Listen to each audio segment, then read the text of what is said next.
Kassadin is your first ban on red side. If you go towards the end, you open the opportunity to your opponents banning him out. Kassadin is not associated with blue side banning, and it's something that I like to see, and I've been complaining about all weekend long. It's finally happening. I think teams need to cotton on to that fact. But I do want to highlight that Evelyn was a very quick lock-in for Cotnex, considering Kha'Zix was up and available, and knowing that Cotnex has played a couple other junglers. It's a lot of pressure on him on that champ. Ooh, switches around. Will we go Leona? Will we see Edward going for something other than Gragas? It's been hit and miss, honestly. He hasn't really had a chance to shine too heavily on it. I actually think Edward's performances have been solid, because every time I've seen it, there have been team fights where Edward has saved his teammates by the disruption of the explosive cask. I have not seen it used super successfully in terms of a lot of aggressive engages, but there's been a lot of resets that have done well. So I quite like it as a disengaged champion. Leona is the exact opposite. Throw your solar flare, commit, find the kills, and that's what it looks like he wants to do. Yeah, going for that one alongside Lucian, who continues to be 92.9% pick. 13 out of 14 so far. Crazy, crazy pick stats for Lucian. Kerp, what will he go with? I know a lot of people with him in the fantasy team now will be keeping their eyes on that one. It will be LeBlanc. It is a heavy burst champion, and, well, Kevin will be very happy the fact that he's got Aurelia. Comfortable pick. Kevin sticking to his bruises. I really like Kevin on bruises, and he tends to perform very solidly. Aurelia play has been somewhat hit and miss this week. We've had some very good performances and some pretty average ones. But it also tells you that I think Kevin's going to be more focused on the team this time around. Yesterday when he played Shyvana, he was a little more split push heavy. He was trying to focus down the side lanes and get control of the map against the Copenhagen Wolves. With Aurelia, she can still do that, of course, but I get the instincts of the feelings that he wants to be a little more with these two. Syndra currently being considered. Of course, Nidalee is available if you wanted to go with it. Didn't work out well for him in game one of the Super Week for Gambit. Trundle being the second consideration for Darian in that top lane. Syndra will get locked in. I believe this is the first Syndra of the European Summer Split. It is. And it's another new champion for Nick. Another, champion we haven't seen him perform on. We need to see how it works. If you look at the comp, you've got a lot of multi-target stuns. Solar Flare can lock people up for a long time. The possibility for Syndra to use Scatter the Weak and lock people up for a long time.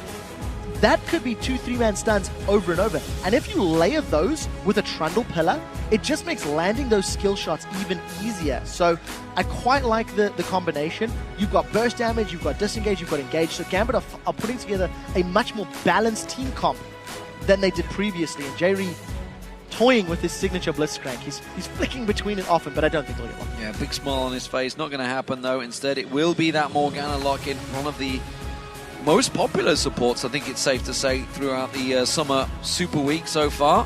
Graves, again, as you mentioned, being considered, and it will get locked in. Graves, very popular among the AD carries.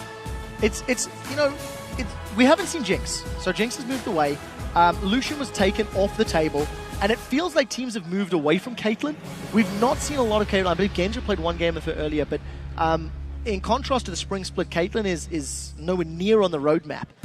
The final lock-in was Diamond's Kha'Zix. He was hovering over that early on, but I think for Millenium, they've got somewhat of a disjointed composition here. Aurelia, LeBlanc, Eve, they do want to jump in your face, they do want to blow you up, and there's Morgana there for peel if anybody jumps onto Creatine. But because Creatine is such short range, he needs to get past a Trundle Pillar, past Kha'Zix, past Syndra, and past Leona if he wants to get any damage on the squishy. So it's going to be interesting to see how these team fights play out. A lot of pressure on Kerp and Cotnex to find kills and to come in from the side and blow up Diamond when he doesn't have the damage reduction in his ultimate form, and ideally pushing Syndra out as well. There are the teams. We'll see how it works out for them. Millenium facing off against Gambit. What do you make of it overall? I prefer the balance of Gambit's team composition. I think they can do more things, and on the assumption Nick is landing his Scatter the Weeks and blowing people up with Unleashed Power, his performance will hinge whether they win the team fights. But they sure as hell have the tools to do it. Well, playing Syndra, everything hinges on you, that's for sure. Let's take a look once more at your votes on LOLesports.com, where you've picked Gambit 56%. That's definitely a lot closer than you would have thought it would be, because Millenium have put in some good numbers so far in the Super Week. And of course, the way Gambit just got manhandled by Alliance earlier in the day, that's definitely going to waver viewer confidence. Yeah, Gambit got a couple of objectives on the board, but they were bullied. They didn't win a solid team fight at all. And they had a lot of champions that had a lot of damage. For this game, I actually think they have all of the answers to deal with Millenium.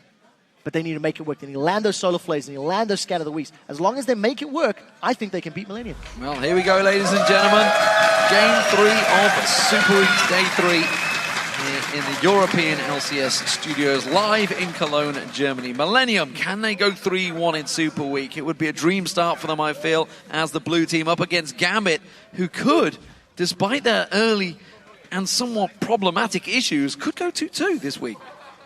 Could. I mean, they've got this game to prove themselves. There have been way more questions asked after seeing them perform than previous games. I don't want to touch on the fact Millenium have not run with the Scrying Orb, which they have done in 2 of the games. Kevin has gone for the blue trinket, gone for the early vision, and then gone for the invade. But at the moment, defensive start from Gambit. If a Dark Binding connects, maybe Diamond's in trouble, but I don't think it will. It's a quick early ward as well in their own red buff. They see Diamond. They know the fact that Gambit haven't gone towards their own red buff right now. They will put the ward down. Actually, there's a double ward placed down there, up around the top red and in the bush, and they've got full vision. They're going to back off. So that's very reminiscent of what Fnatic did. They got some vision down, and then they were able to continue moving around their opponent's jungle and find kills also with Dark Binding. With Morgana Dark Bindings. This time, Millenium have played it safe. They just want the information. They want the knowledge of where Diamond is. And they did see him walk through their red buff. I believe he walked over the ward. It does look like Diamond's backed out, though. Yeah, he did walk around there. Got himself a ward down in towards there and immediately backed out. So, it looks like it will be some fairly even starts. You can see both duo lanes heading down towards the bottom. It will be a top 1v1 up there. So standard meta starts from both of these teams. Yeah, standard starts. Part of the reason that Graves is picked into Lucian is because he can't trade with him in lane. Thanks to the tankiness of Graves and the buckshot damage early on, he can actually do pretty well. But he does just need to be a little careful of being caught by Leona. The poke and the burst damage is quite hard. And in terms of the Irelia versus Trundle matchup, as long as Kevin maintains control of his mana, he's got a little more damage and a little more on-hit sustain, whereas Trundle will be relying on those minions dying to get HP back to his passive. Eddie trying to land that shield on them, trying to get the explosion down, but Jerry instead, with that Spell Thief's Edge, will get some poke on towards Edward. Keep that gold stacking in his favor. Pokes continuing. Eddie again, just on that level 1, desperately trying to get that shield onto Jerry, but he's not falling for it, steps away, and Creaton actually putting some good damage down on Genja, despite the fact Genja starting with the early CS lead. Yeah, it's a non-traditional level 1 start in that Leona for the Eclipse. Getting caught by Dark Binding, that's a lot of damage. Early level 2, of course, we see Connex coming around the side. Eddie's gone deep on this one, may have to flash away, has got Ignite available himself. Jerry's going to come in towards it, put some more damage down, but the Dark Binding, was not available because he used it at the start of the fight. Yeah, and of course, Connex was quite smart there. He could have flashed to try stick to Edward, but because Dark Binding wouldn't root Eddie in place, Eddie could just counter flash himself. So as opposed to wasting the summoner spell, backed away and played that one safe. If Kerp goes aggro on Nick, he's going to take some damage. Quickly distorts away. Straight away, he got stunned up. It's not going to be enough though. We'll step away from that one. Diamond instead will take a little bit of lane touch. I actually think that's a positive sign, seeing Nick line up his Scatter the Weak, because you can predict when Kerp is going to go back to that distortion. The moment he returns to his original, jumping point, you can lock him up. Now, Diamond with some support of Darien is going to be counter-jungling away the Wolf Camp. Blue buff was obviously taken away, but it will give Gambit time on it, as they've revealed the objective on Vision. So once it respawns, they'll be well aware of it being up and down. And Darien, happy to farm, happy to counter-jungle rather, instead of staying in lane against Kevin. Yeah, using the buddy system, happy to let the minion wave be pushed in. Kevin instead, keeping that lane frozen in the mid, may actually find himself in a little touch of trouble here. Ping goes down as they step straight on top of Kevin. Yeah, Kevin had full vision of that one. Into this time around, eating a few more of those Dark Bindings than he wants to. Very big minion wave under the tower. Actually bombing them very effectively there. He just missed 1 or 2 of those CS. But the poke and the punishment is definitely in favor of Millenium. It is what you expect with that Leona. Curb sidestep. Oh, nice sidestep there. Konex is going to come in. Good stun down on towards him. Flashes away. The ignite down. First blood comes in as Konex takes it. I retract the sidestep. It was the scatter the weak. Because of Curb jumping forward, it wasn't the ball that connected with Curb to stun him up. Diamond, he wants Konex. He's going to try and jump in. He's gone deep. He's got a wave of minions. He may pay the price. He's going to get stunned up. The minions alone will do the damage. And Curb picks himself up a kill for himself. I don't think that's worth it because of the fact that Curb now has red buff. Curb has got a kill in reply to Diamond's kill, which just means Curb has the additional gold and the additional buff to deal with Nick. So Curb now is a level 1. He's got a Phoenix Codex picked up. He's going to return to lane and make Nick's life so incredibly difficult. That scatter the weak actually pushed Curb just out of range of that ball to prevent him being stunned and allowed him to continue the chase and actually get that kill and the assist on the board. So, AD carries have actually both backed off. You can see double Dorans for Genji. He's now back in lane, getting that farm continuing to go. Creaton went for the Vampiric Scepter, so had to touch more gold as he went back. Kurt back in lane as well, got himself the book. It is the Phoenix Codex, of course. Oh, I was just wondering if he was going to maybe go aggressive on Nick, having a little look towards it, that's for sure. Nick's going to have to be a little bit more careful now. Got himself a double Doran's ring, but you can see the burst damage already that Phoenix Codex is doing on Nick. And every time Curb goes in for those trades, he's going to have that on-hit slow and the true damage from the red buff. I mean, it's such a good position for Curb to be in, but he's got a window of opportunity to make it work. Now, Diamond is moving to gank in this bottom lane, and we'll see if he can go in. Eddie already went in, actually, so CC. Yeah, that was a really bad gank, honestly. Eddie pulled the trigger a little too early, so maybe saw the opportunity for it. Diamond's ganks thus far have been a little awkward. You know, he's very early one in the mid lane, the jump was a bit off. This particular event, it was mistimed. Edward and Genji went in, I think, before Diamond was even in range, so that's probably a miscommunication call or a miscommunication problem. But they need to sort that out. And it's an interesting problem because I still actually don't know who makes the calls in that team. Whether it was Alex, maybe, who knows? Whether Diamond is now making the calls, whether basically everybody is. Darian's going to be calling help me right now. I don't think Darian calls that. I think he just dies. It's a possibility. Is he going to get away? The ultimate's not there! And Darian again, with that ultimate running, just strolls on out of there. Kevin had only just got his ultimate, sorry. Oh, J-Reed, Black Shield is going to stop Eddie in his tracks. Very important, the flash and the subjugate gave him the armor and MR as well as the HP regen to survive that particular little gank, but now he's got no flash. So if Cotnex can come in behind Darian again, that will result in a death. It's something that Darian has suffered a few times already. Both mid laners have secured their blue buffs. And straight up lanes, nobody's touched the tower yet. Cotnex's ganks have been significantly more effective than Diamond's.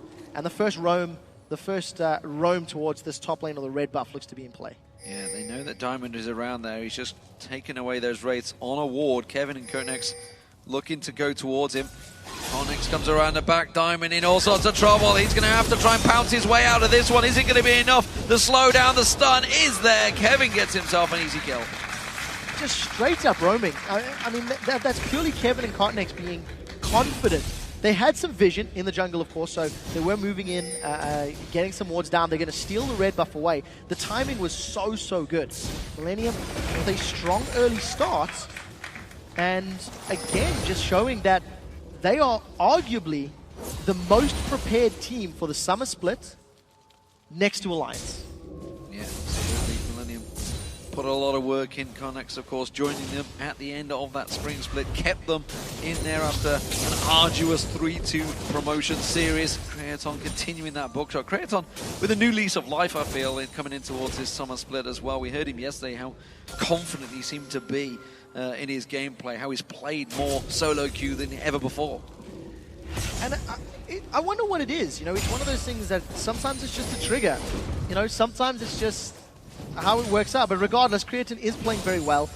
He went unkilled in his first game of Superweek.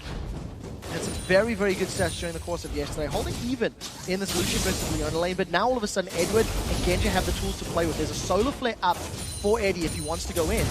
There's the culling from Genja. He's going to get it away from hitting those minions. So Creaton didn't take a great burst of damage. He has got that collateral damage of his own available. And we saw the burst power of that yesterday with Woolite running Graves. Kerp is coming down. This is danger signs for Genja and Edward. Oh, it definitely is, especially as he ate the binding. Dark Binding lands. There's going to be the ulti. Not doing enough. Eddie flashed out. Just good timing there. Has he got enough burst on Genja? No, not even close. So Kerp has roamed about 3 or 4 times over the last 4 minutes, has not actually been able to find anything, but he's not falling too far behind in CS. It's only this wave that has now technically been lost to him. It will be picked up by Cotnex, maybe the last little stragglers secured by Kerp. But Kerp is really trying to make something happen. Edward does have solar flare, so if he gets engaged upon, Diamond's going to counter. Diamond stealth! Stealths in, gets on towards J-Reed, pounces back in there. That Black Shield's not going to be enough, I feel. And Genja will pick himself up the kill. Yeah, gets the last auto attack. No support from Edward, unfortunately. Doesn't manage to get the assist on that trade. But at the end of the day, it is a kill going the way of Gambit. So, well executed, well played. And that's the first sign of life, really, that Gambit have shown to try and get themselves on the board. Of course, it's been Diamond that's been involved in both of them. Lost his life twice, though, already in that kill and assist. Cotnex taking advantage, knows that Diamond's not there, comes in, steals the Wolf. I also want to highlight, if you look at the top lane, Darian has used his subjugate, tongue pulled out. Kevin has used his ultimate as well, and it appears as though Darian was pushed all the way back. So Kevin is probably playing quite aggressive. I think we should keep our eyes on this and see how it works out. Cotnex is going to come behind Nick.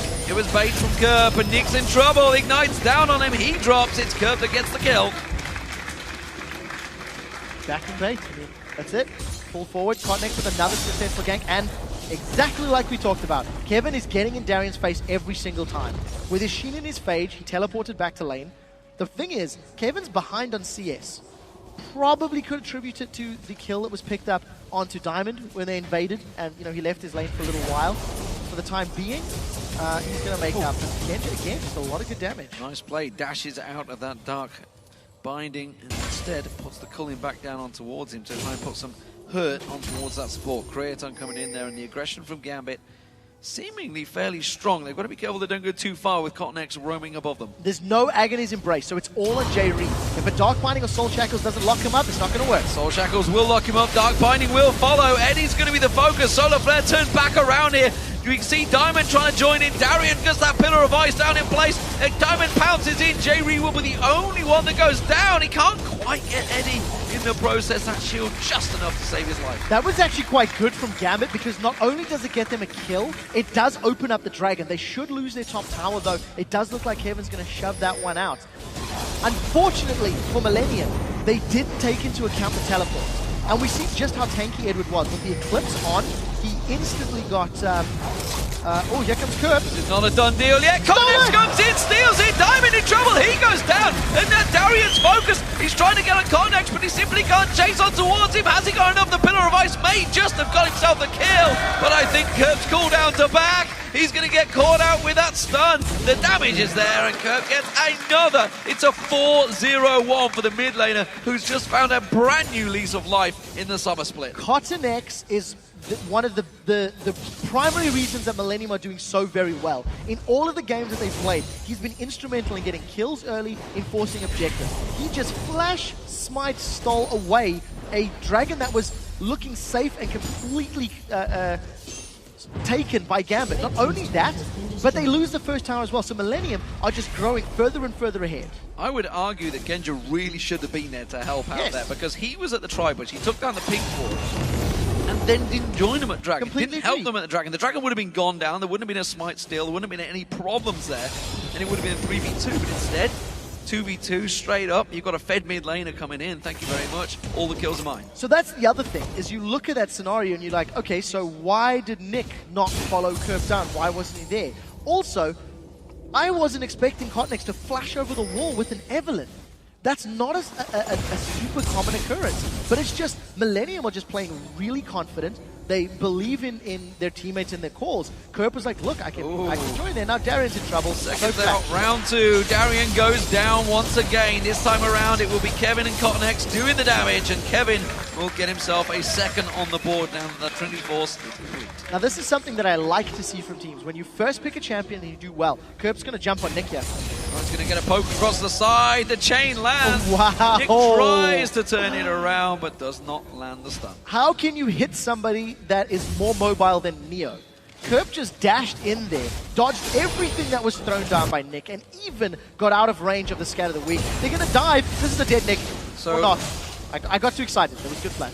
My question is, why do you pick a Syndra into a very mobile champion like Kerp has, who gets another kill on the board? I cannot answer that question. Because Syndra was picked the following round. LeBlanc was locked in. I'll get Bjergsen on the phone, see if Nick, he's going to answer the thing for is, it. like, the thing is, Syndra's going to offer you a lot in team fights. Syndra's going to offer you quite a lot. You have that scatter where you can combo multiple stuns. And if you are confident, I mean, maybe in solo queue, maybe Nick is beating LeBlanc in solo queue, but Kerp is just landing everything, every time. And I just want to draw everyone's attention.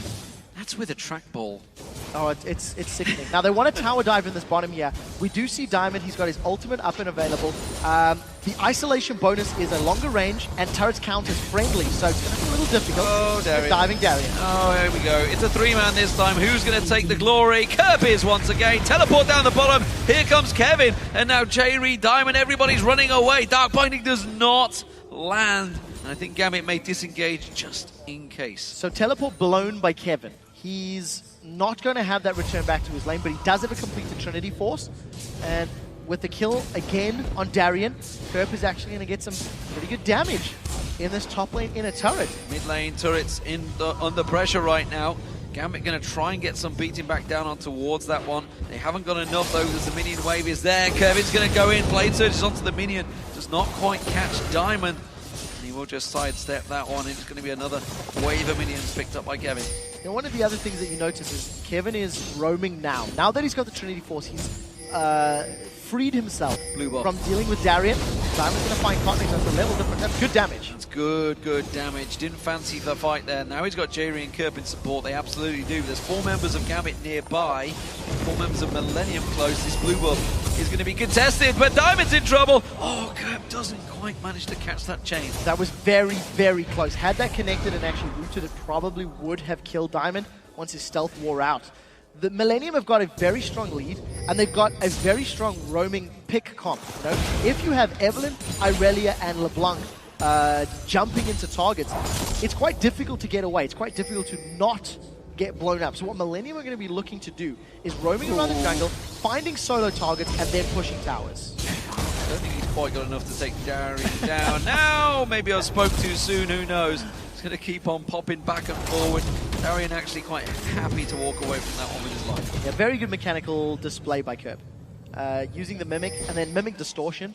So jumping in and out. He made us think he was running away and then he jumped back in with the Mimic Distortion and just really, really playing well. Cotton X does have Agnes Embrace. So again, J-Reed needs to land the CC. If he does, there will be kills. If J-Reed does not connect, then I think Genja and Edward with his Solar Flare should be enough time to get away. That's a level 11 jungler nearby. Eddie and Genja have some problems here. Pink ward goes down, J will clear that coverage. You can see Cotton X is sneaking around the backside of them. Genja will be the focus target. Dark Binding, will it land? Teleport comes in, they're going to turn straight back on towards this one. Actually, instead they just throw a bunch of damage on the spot where Darian teleported from. Kerp was making his way down, Diamond heading him off. I really like the smoke grenade from Creatine as well. That's going to just deny Darian vision. The teleport, yes, while it didn't help net any kills, it means Darian is available for the next Dragon team fight. They've stunned on Jerry. They might try burst him down. Well, they're going to try, but I'm not sure they've got enough. There's the ultimate coming out from Nick. Diamond tries to stealth himself up, and instead the rest of the team will turn this back around. Diamond tries to go on J-Reed, still yet to get the kill. Kevin instead turns that on his head, and now Eddie's in trouble. Kevin with the ultimate running. Kerp can't quite dash on towards Eddie. Cotton X is in trouble right now. He's actually been separated. He's going to have to make a run for it. The tower damage isn't quite enough. It will. Genja picks himself up the kill. Yeah, I got tagged by that Ardent Blaze, and it was just enough range to give him the kill. Gambit went in disjointed. They just went in 1 by 1. Now they're going to look to re-engage. The Dark Binding is good. The Soul Shackles is available for J-Re. Not going to need it. And he backs away. And if Gambit had been more focused in that engage, they maybe could have come out better. They end up trading 1 for 1, so it wasn't like it was terrible. But again, they just went in dribs and drabs. Diamond was super aggressive. He ran through like 2 or 3 members of Millenium with his first charge of his stealth camouflage, and you sort of went, that's not really going to work out. You're not far enough ahead, or you don't have that ability to make those plays just yet. Very mixed target focus as well, and more to the point, he didn't actually get the kill on J-Re either. He went deep for it, trying to get that unseen threat proc, and then, well, it's not going to happen when he's amongst 4 members of his team. So, Millenium, 10-5 up. That was Genja picking himself up a turret for Gambit, but you can tell the tale of this game is very much in favor of Millenium, as they now have a 5,000 gold advantage stacking up their way. Back-to-back LeBlanc games and back-to-back games that are just phenomenal. Expecting the previous one, Kerp this time around, slightly differing item builds, but what it does signal is Kerp can jump into the middle of a team fight, cause everyone to jump on him, then he can just hourglass up, and it allows the rest of Millenium to keep running amok. Then the moment Kerp comes back up, Gambit have to be so on point with who they are targeting and their changing targets once the team fights break out, that hourglass is just going to give them even more tools, even more opportunities to find kills and take Gambit down. Kevin, who has been having some freedom, it's safe to say, 3-0-1. Warden's Mail now picked up along with that Trinity Force early on. He's actually not going overly confident because he's well aware of the position, and now he sees Diamond walking over the ward. He's going to completely give himself away. Why would Kevin? He knows that if Darren keeps pushing, Cotnex will come help. Yeah, Kevin probably could pick a fight, but he knows that Darren's been overextended multiple times. Kerp is looking for Genja. We'll see if he can find it. Run, Genja, run. You're going to get caught out here. Oh, dodges nicely, but you can see coming around the side. We're going to have straight towards a Dark Binding. The ultimate comes out from J-Re. He's got no dashes left on this one, sadly. And it will be J-Re with the kill. Grab himself a nice one. Soul Shackles to open it up. The rest of Millenium looking for more. And similar story, just Gambit overextending. This time it was Genja that was way too far forward. Kevin is being dived. Pretty good dash though, back to the tower. Oh, back dash. Left and right. He's going to get away from this one, I feel. Oh no, maybe not. The chomp from Darien. He should get the claws now, Diamond. Not quite there. He's going to finish him with the Void Spike. Yeah, but at what cost? The rest of Millenium are on this top lane tower. They have a minion wave to work with. Kerp is responding, and he should find a target. Can he land the chains? Danger, danger. Who is he going to go for? He's going to split and go for a field goal instead. Kerp not managing to find the target. They do take that top turret down, though. And that was a mid turret as well for Nick. Okay, so trading towers back and forth. The inner top tower is obviously going to be more valuable than that mid-outer turret. But what it does mean is Gambit now have more room to invade if they want to go onto Millenium's bottom half of the map. With no outer turrets there, it gives Gambit the opportunity to push into Millenium's red buff or get some deep wards. The vision game, still heavily in favor of Millenium. If you look at how many blue wards are on that mini-map, Millenium are working with a lot of information. Unfortunately, they opted to make the play in the top lane, which exposed Kevin in the bottom lane. And because of the decision and their focus of trying to get Genja and maybe that top inner turret, it did obviously mean that Kevin went down. But it's not the end of the world. 1 kill. They still held on to that bottom inner turret as well. So interestingly, despite Kerp's massive dominance in that mid lane, 6-0-2, he didn't go for DFG early on. It is different, and I think it's just because of the playstyle. It's just, he wants to be able to survive. If he gets caught by Darien or Diamond or Genja, there's a lot of armor that the Hourglass will play into favor. And I also think what I really like is the disruption factor that it offers you.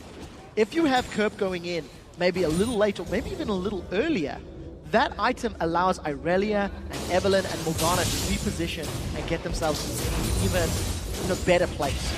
So it's a slightly different style, but I think it's going to play very well into how Millenium want to team fight by having very chaotic, very all-over-the-place champions, because Eve is very quick, you know? Irelia, same story. Look for the Solar Flare.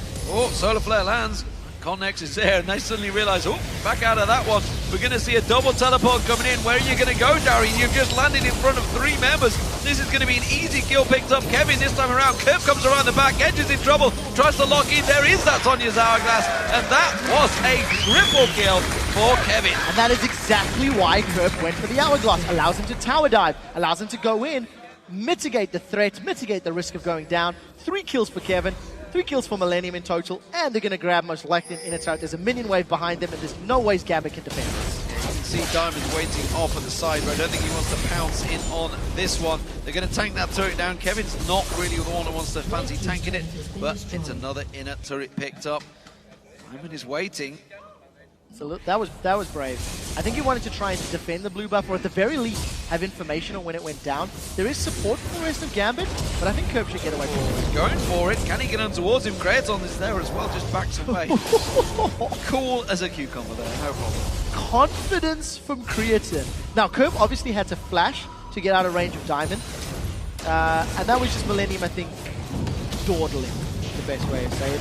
But again, 5th tower of the game to 2 of Gambit. Dragon's going to be respawning in 10 seconds. Gambit should secure this if they rush it, because it'll take a little while for Millennium to get there, but if they don't rush it down instantly, this could turn into a big fight. Actually, I think it probably will turn into a fight, because Gambit have not made a notion for the Dragon Pit, and Millennium are making a beeline. They want to get in on their objective. Solar Flare is available. All ultimates are up with the exception of Agony's Embrace, so Millennium may want to stall for a few seconds. Really got the damage, honestly. They're 10,000 gold behind. Eddie just gets destroyed where he stands. Did land a good solar flare before he died, but honestly, there was not a lot of damage on Gambit's part. They have to step away from this one. The Smite Steel comes in once again from Cotnex, and Millennium happy to just transition in towards that mid lane and keep the pressure on Gambit. Gambit again demonstrates an inability to call and communicate team fights. Going. Let's see who he's going to go for. He's going to go for both. It doesn't matter. He's going to get on the Nick. Nick's in trouble. Soul Shackles, not quite enough. Geb gets another. He's got like... It's just phenomenal.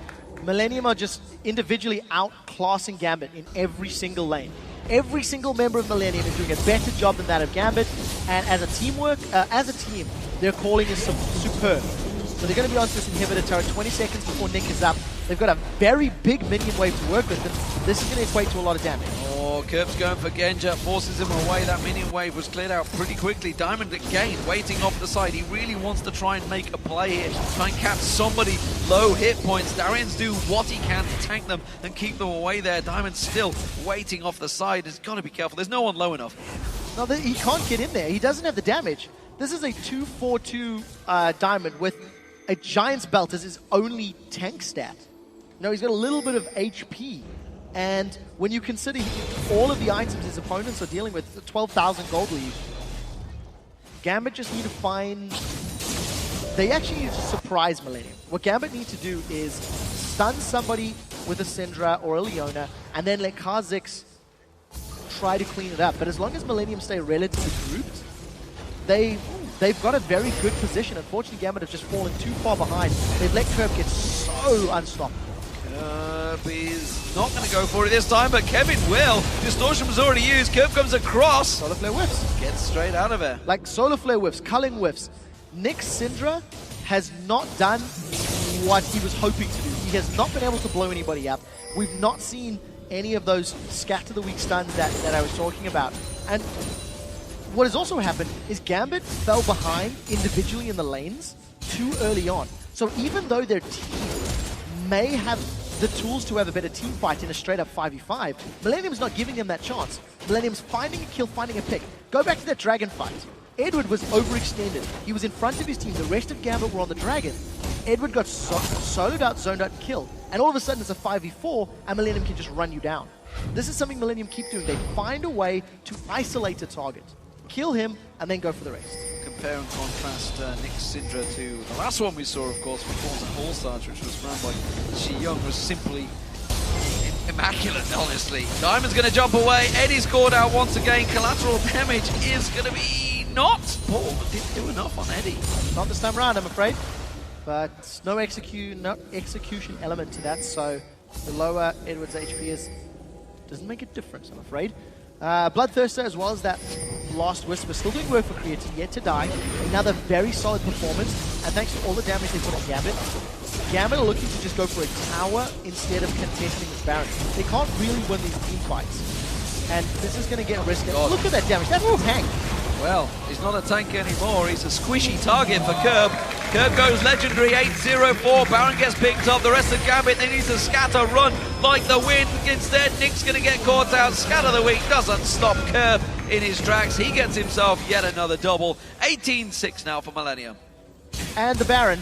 So they've got a kill lead, they've got a tower lead. Now Diamond's going to die. Oh, Kerp continues his rampage. Stealth is going to be enough. Tries to get away. He's going to show himself. Connex is going to come around the side. Will manage to land. The ultimate goes on towards him. Yak in his embrace. Doesn't slow them down enough, though. But it doesn't matter, because look at the mid turret. Creaton is there. Yeah, the rest of the team, another dark binding. Kerp jumps for Genja. It's just going deep on this one. Summon a heal used. Turret goes down. Summon a heal was indeed used by Genja to save the bacon there. But the inhibitor will fall. Millenium in full control. So Gambit have looked, if you take the bigger picture, in all of the games thus far, have looked very, very, very sketchy in team fights. That is the one overarching theme. Yesterday, when Gambit were playing against SK Gaming, they had a very strong lead, a very strong performance, until they had to get through the inhibitor turrets, until SK Gaming forced them to make multiple 5v5 team fights. And in those situations, Nick struggled. He was playing Kayle, he missed a few key interventions, was out of position a couple of times. The targeting, the communication wasn't there. What level of communication are these guys at? You know, the calling, the captainship, the leadership, like you've highlighted.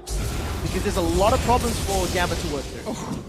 Kenja's half the hit points burst away from him. Diamond's coming from behind. Backs around there. Solar Flare lands. It's only caught Kerp out, but Zhonya's hourglass quickly mitigates all of that. Diamond comes in, stealthed up, but simply gets locked up on the wall. He has to pounce away to try and save his own life. Kevin's continuing to go deep. They're going to tank down the turret. Now they're catching on towards Darian. Kerp's coming in as well. That's going to be a chain leash. Not quite landing on them, but it's a second inhibitor nonetheless.